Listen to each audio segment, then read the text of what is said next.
All right, guys. So I always say the best way to actually show what a person is like is to let them do it in their own words. So let's set up the kind of person that we're dealing with right now. I mentioned him murdering a family member. Casual. Yeah, so Just the watching the rumor show, is it's crazy. he caused his sister to overdose. That's why he gets so sad about it every July. Okay, see, I didn't. Yeah, I didn't know anything about that. I just mentioned. Didn't you? I Mention heard it, this and he brought rumor. it up on his show, so I guess he really did it. I heard this rumor from somebody else that he got his sister into pills Oh. and then overdosed with her and like left her alone. But that's just a rumor. That's just what I heard. Well, he admitted it on his show when he was shit talking me. Okay, so I don't know what she's talking about. I admitted it on my show when I was shit talking her because honestly, me nor my sister did pills. I'm very honest about the fact that my sister did die. I was not anywhere near my sister when she died. I don't know if you guys have ever dealt with that kind of thing, but my sister actually had kids. My dad watches my podcast. My nephews and nieces, which are my sister's kids, watch my podcast. So I'll warn them that this is happening, but I know when interviews like this happen, my nephews and nieces might possibly end up seeing it, which is the only thing that bothers me is that they could see this. Like this, I can warn them about. This other interview, I didn't even know was happening. And so it might have come up on their suggested because the way that stuff works is if you're watching a person's content, then they assume that you're into that person's content. And so the algorithm will just feed you that. So that does bother me as far as that goes. As far as them talking about the death of my sister, I don't really know how that matters to anything that we're talking about now because my sister died probably 2 years before I ever started doing comedy. So these people never knew my sister. I was 21 years ago that my sister died. And so I don't know how that matters for anything. I really feel like it's just an effort to drive me over the edge because this guy, Patrick Melton, who you're watching her do the interview with, for some reason is obsessed with me and I don't actually know him. He claims that I met him before, but I don't know him. I know who I know and I know who I don't know, and I do not know him. We have no relationship at all. We've never been friends. And he got mad at me because I blocked him on Facebook 2 years ago because we had a 2 comment each argument, 2 comments each. Didn't say anything like fuck your mother, nothing like that. It wasn't that kind of situation. But for some reason, he's held on to this obsession with me for 2 years, making over 2 hours of content on me every single week. You can check his channel, Nobody Likes Onions. I'll also link the video so you can check it out. It starts at, I think, like the 36-minute mark. He did like a 3-hour podcast that day on me and what I'm doing. So when I say obsessed, I mean obsessed. Now let's just get into the kind of crazy that Delilah is because she paints it like I attacked her in some way. I never physically attacked her in any way at all. I never threatened her at all. And this is the kind of person that you're dealing with, just so you get an idea of the level of crazy that this person is. Likes mean nothing. I prefer fear. Now, if that's your attitude, you're probably not built for stand-up comedy because we're not trying to inspire fear. What we're trying to do with comedy is the complete opposite. We're trying to make people laugh. We're trying to provide joy. So if that's what your attitude is, then you probably don't belong in stand-up, and it makes sense that you make all the problems that you make. Except for she's going to claim in a second that she doesn't make problems at all after she makes other statements that let you know exactly how antagonistic her personality is. I know Ty swiped at your hair gently. Are you going to be okay? Ugh, I'm so sad. And I'm so broken. That's how seriously she takes what she calls assault. But let's keep moving. You want to finish this, Ty? After her making it seem to people that I know like she was doing absolutely nothing and was not at all antagonistic, that's what she first said when she walked outside after I was completely ignoring her. I was not saying anything to her. I was not anywhere near her. She walks outside. That's the way she started, which is what I said last week, which just verifies exactly what I told everybody on last week's episode. So we'll set up the contradictory and then you guys can watch what I put together of the interview, because the whole interview is too long and I really felt like I was losing brain cells watching these two talk. It wasn't exactly a meeting of the minds, I'll tell you that much. So let's see what's what. That was the police report I read to y'all.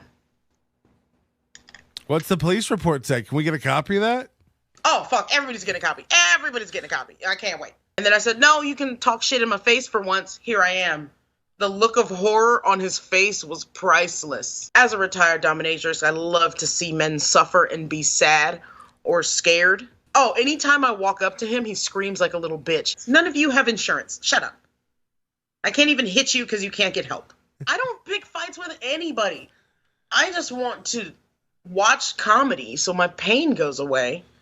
And I want to be funny to take other people's pain away. That's all I want to do. No. So he started filming me 4 minutes and 30 seconds after I started filming him.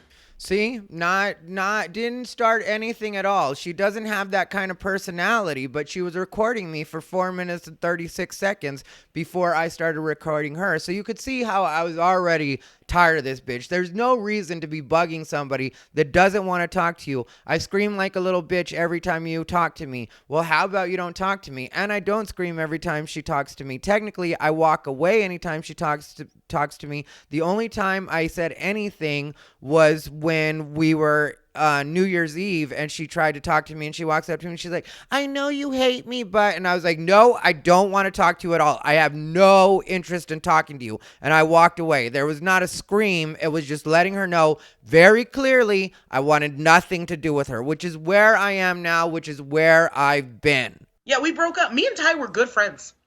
Oh, as friends. I thought y'all were fucking or something. He wishes. That's why he's so angry. I'm the only woman that's ever got his little engine roaring. Can we be serious for a second? No, I go outside and I was like, because he's never had the balls to talk to me. So I'm like, do you want to finish this? No, I want to hear more about this assault. You've claimed assault. Yeah, he put his hands on me to try to get me to fight him. Okay, so I'm afraid of her, but I put my hands on her to try to get her to fight me. Why would you want somebody that you're afraid of to fight you? Let's let her go on. This one's unedited. Now we start getting to the unedited ones. Well, where I just let her talk in clips, I should say. How did it go down? I was insulting him, and then he got frantic and didn't know what else to do, so he went back and started touching me. Okay, so she admits she was insulting me, but she tells everybody now that I just attacked her out of nowhere. That's the story that she gives. So keep that in mind.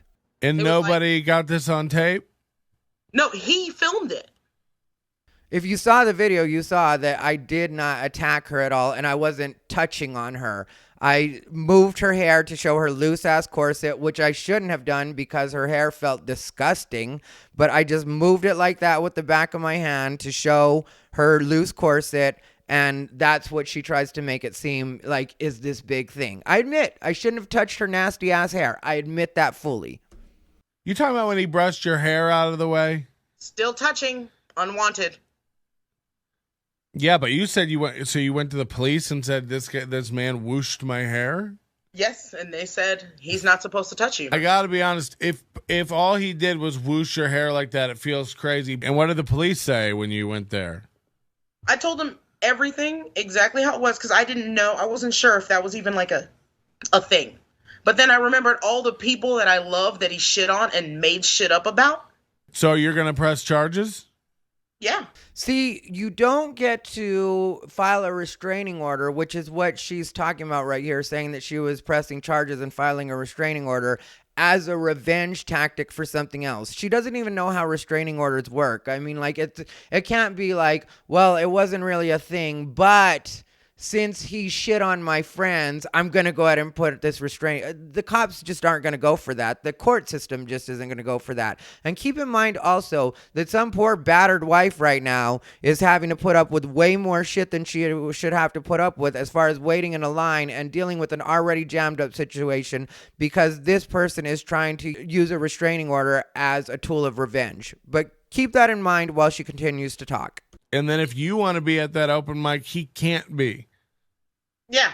So I will go every Thursday and have the cops take him out. Like I said, she's trying to use a restraining order as a tool of revenge, and that's not the way restraining orders work. I'm sure the police at some point had to have explained this to her. I still haven't been served with the restraining order, so let's talk about that. Nobody's called me. There's clearly not an investigation going on, and you think that I wouldn't cooperate with an investigation? I would be more than happy to tell them the story. I would be more than happy to provide them with the video. All they have to do is look at my episode from last week, which she could have provided them. She forgets. I just filed a restraining order not too long ago on somebody, and that was a legitimate one because I had been threatened with the hate crime. I would never do that kind of thing as just a tool of revenge or to hurt somebody professionally. That's not the way my thinking works. Apparently, she's not in the same boat. So give people enough rope, they'll hang themselves. Nudge in our chat room says, individuals do not press charges, nor do police in the context of criminal law.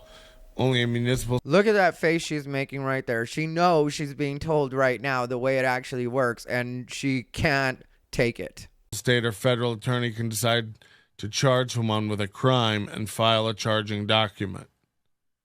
So what's going on? What did they tell you? They told me they would be able to charge him, and then if I wanted to, I'd go to the court and apply for a restraining order. Because if you look at that face right there, she's trying to think of her lie right now. She's looking off to the side. She cannot get it together right now. So let's see what she actually says is her thing here. he showed one day he shows up to my open mic. I have this thing called a pop-up open mic. So whenever I feel like doing an open mic, I'll reach out to a business and just put it there. I don't want to do it. I don't want to be beholden to anyone. I want to do shit whenever I fucking want to.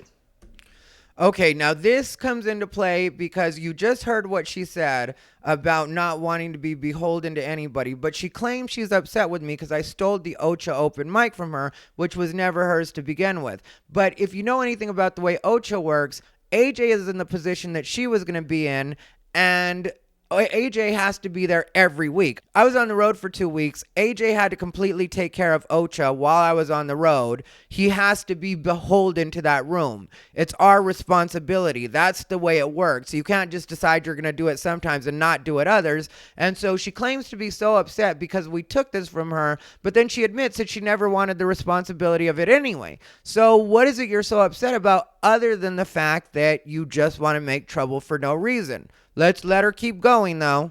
So he shows up. He drives 30 minutes after some failed show. Drives 30 minutes to show up to this open mic I'm doing. I'm an open micer. What is it your business to follow me around?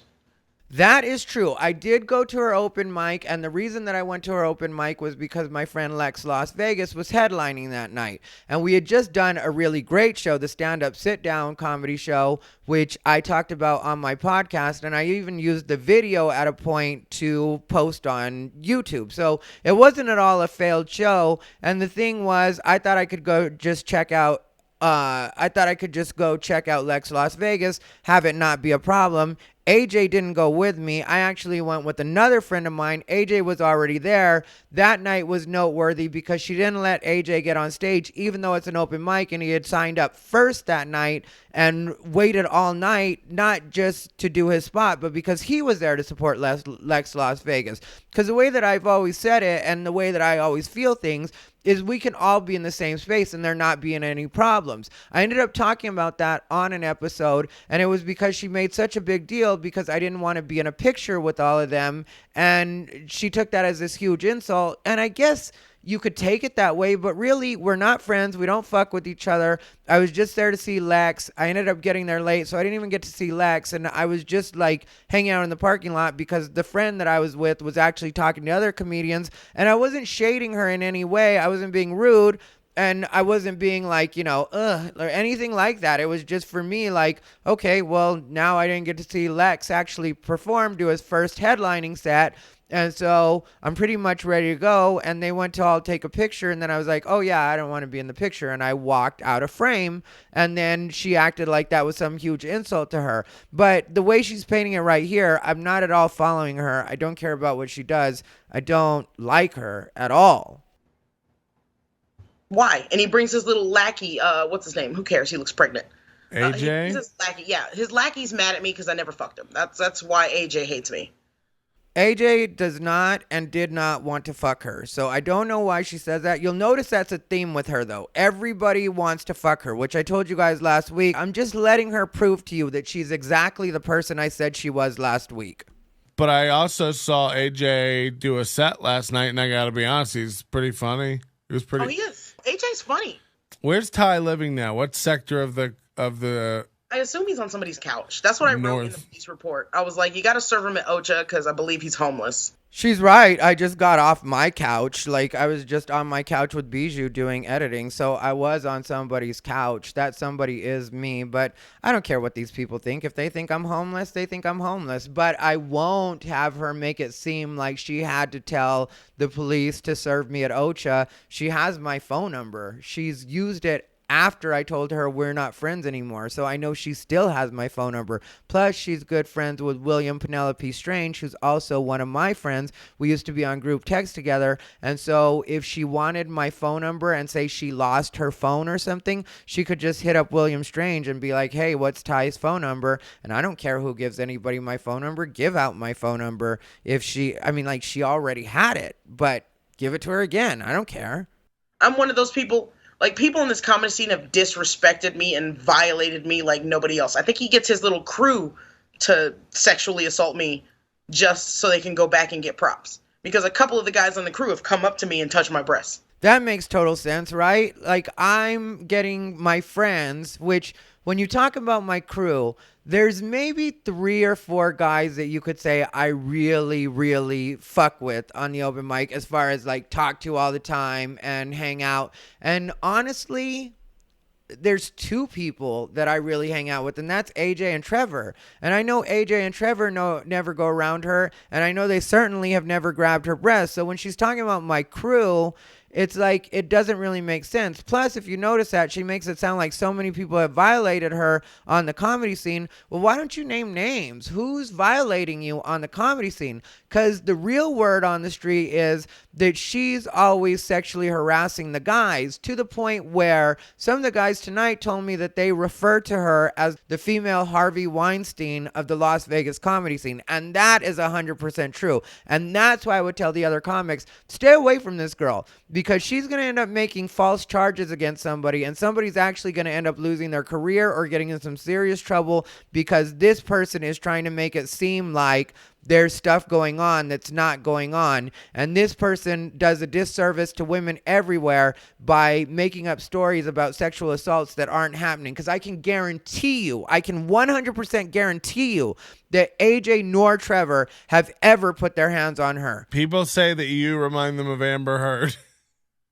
See, even his fans are making jokes about her because she's just coming off like a liar in this interview. Keep in mind, in the interview, it's probably gone on for 20 minutes now of her lying and bullshitting and people just getting like, bitch, I'm an alpha. Ty ain't shit. You saw how he was shaking? Did you see the video? You saw he was shaking like a fucking chihuahua? Coincidentally, when I went last night, Ty opened the show. No nonsense, fully professional, and was funny.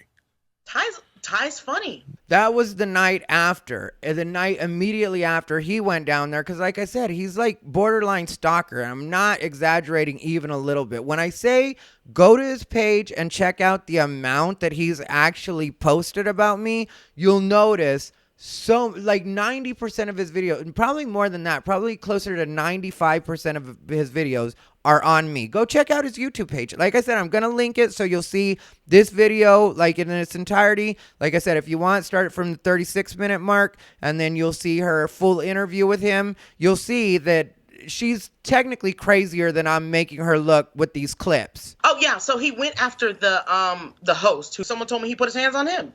Absolutely nobody has said that I've gone after Reese and put my hands on him. I told you me and Reese got in an argument last week after that situation. I told you the way that it was handled, and that just did not happen that way at all. And it's like, keep your hands to yourself. Nobody's paying you, motherfucker. So I heard officially from the club that Reese was the one who escalated that situation with Ty outside.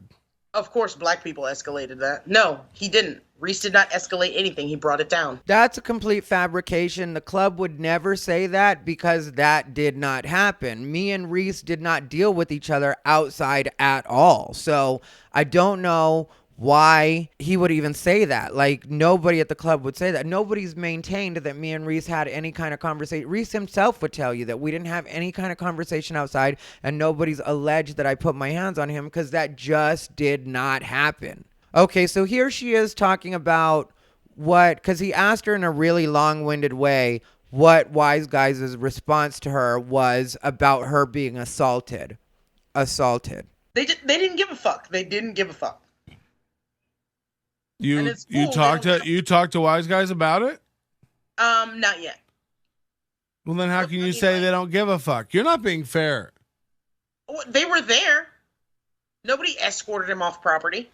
When she says that, that's super annoying, because there would be no reason for anybody to escort me off property. What basically happened with me and Delilah, when it boils down to it, is it turned into a heckler situation. Like, that's what happened. And Delilah would be the heckler. Now, when in comedy history have you ever heard of a comic being asked to leave or escorted off because of a heckler? That's not the way that's supposed to work. That's why so many people understand why it is I said Reese was in the wrong. People that have been doing this for any amount of time at all know exactly why that didn't go down the way that it was supposed to go down. Because if you watch the video, at the point that I was told, like, we weren't supposed to, that Reese didn't want the argument to continue to go on, I said, okay, yeah, John's supposed to be up next. And then I was ready to stop, and then she kept going. Well, at that point, she became an actual heckler, and protocol on that would be the heckler would be removed, not the comedian on stage. So there would be no reason for the comedy club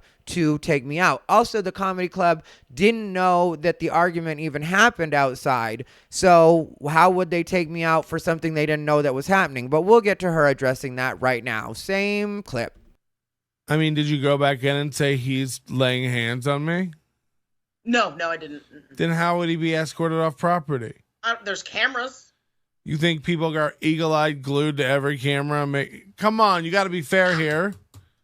I don't know how to be. If you take the police report down there, they have to take that seriously. Oh yeah, maybe I'll do that. Your life has been ruined. You've been assaulted. You're putting your foot down, and maybe you'll do that. Okay, let's keep going. Yeah, I mean, you can't say they don't care and they haven't done anything when you haven't. I asked them for the footage, and I got no response, so we'll see. As far as the footage goes, I can't speak to this 100%, but I don't think there is a camera outside of Wise Guys, and nothing outside of what you saw in the video last week happened between me and Delilah inside the club. So I don't know what she thinks she would get footage of, but there would be no footage of any of that, like, that happened outside. Like, she has footage and I have footage, and I've shown you guys everything that I have, and she's shown what she has on her Instagram. So I don't really know what she's talking about. If she really wanted to, like, use the footage from anything for the police, she could just give them the footage that she has. Like, that would be the best footage ever. And she could also show them my podcast. Again, she just doesn't make sense. Her story doesn't add up. No. You steal an open mic from an open micer. Yeah, and so you have open micers boo other open micers to make yourself feel like a man. Let me stop that really quick, because the reason that we boo at Ocha has nothing to do with the person's performance. That's not the way we do things at that mic.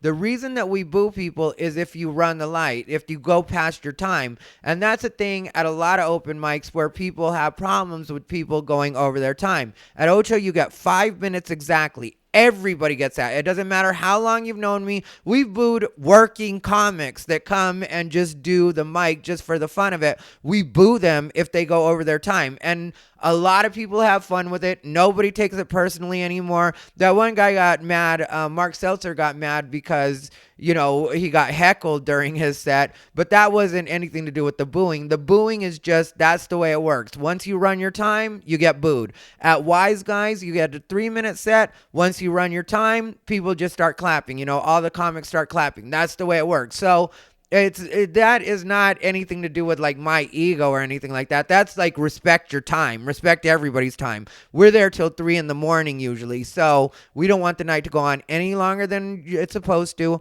You've been promised 5 minutes, you get 5 minutes. Once your 5 minutes is up, boo.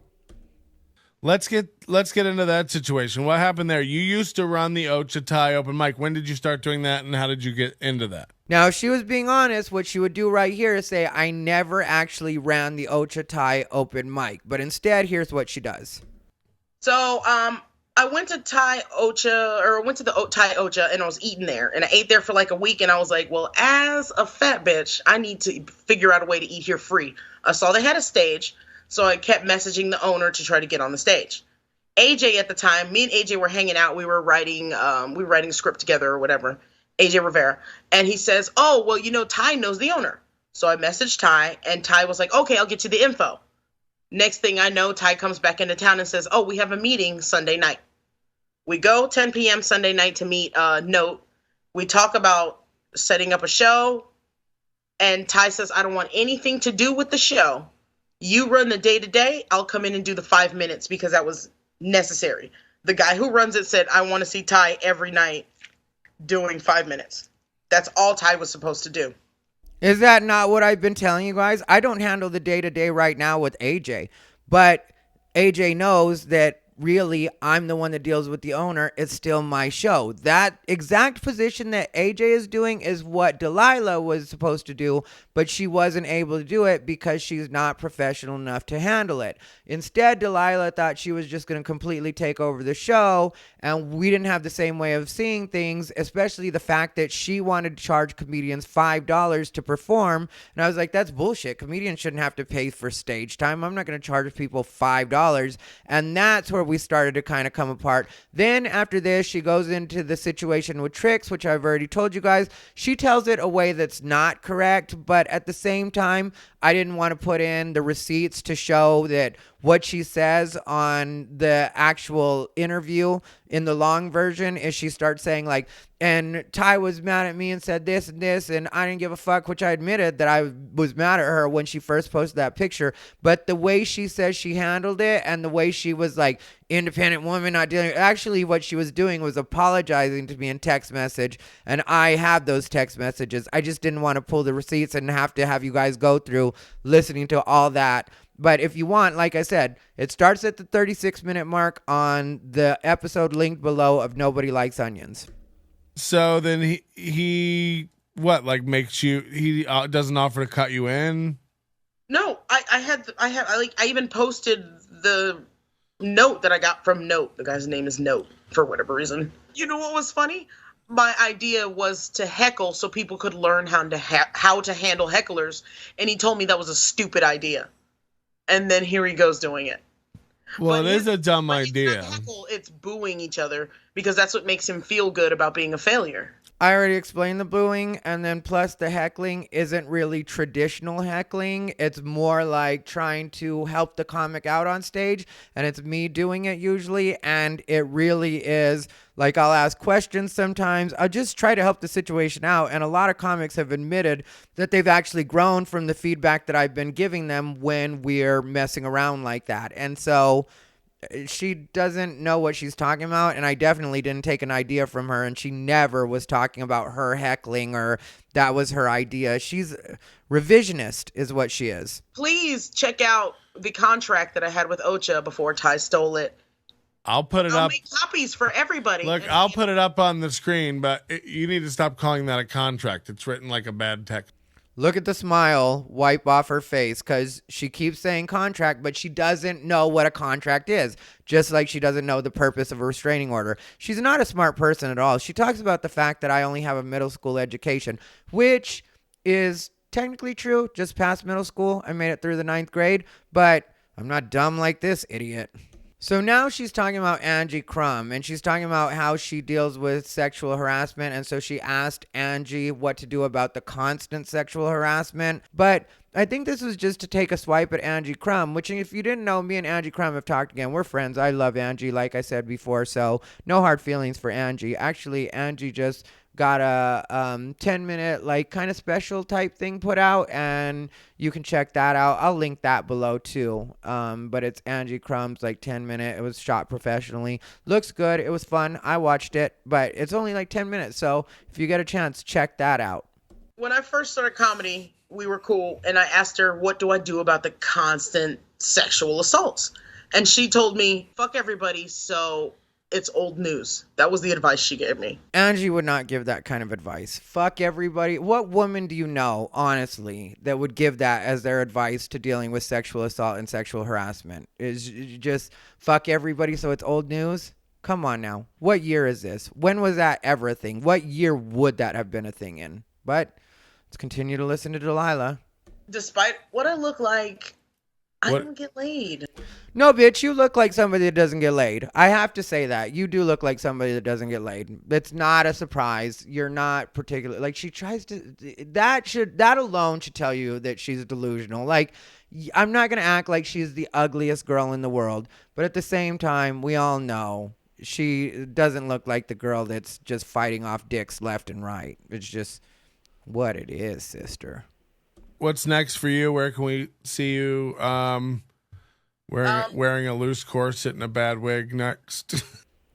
She doesn't even realize she's being made fun of right now. It's so sad that she doesn't even realize that he's even making fun of her. He absolutely hates me, but he still realizes that she's a joke. Turns out the allegations probably, how you say, silly sauce. And there it is. So I'm just putting this out there because she has been trying to make this really a thing. So I will do everything I can so that it doesn't cost me anything, because if it does actually cost me anything, it's going to turn into a defamation suit. Like, because I know that she's been sending people text messages. I'm sure she's emailed a couple places to tell them things about me, to let them know the kind of person that I am, which I'm just the kind of person that if you get on my nerves, eventually I'm going to cuss you out. And I don't think that should be a surprise to anybody. Like, my best advice to Delilah would be to just completely leave me alone. And what I'm going to do now, because I'm tired of just saying what I'm going to do, what I'm going to do now is anytime she bothers me in any way, I'm going to have her removed from that particular show. Because while she can say that nobody likes me or whatever, I know that if I were to tell people that she is harassing me, especially with people knowing that it can turn into this kind of situation, and that she will contact venues, which she has done, and she will contact bookers, which she has done, and she will start sending people text message, which she has done, and she will start making false accusations of sexual assault towards people that we know, which she now has done. I know that they'll just get rid of her. They'll be like, all right, well, you just got to go. Clearly, you want to make problems. We're not here for that.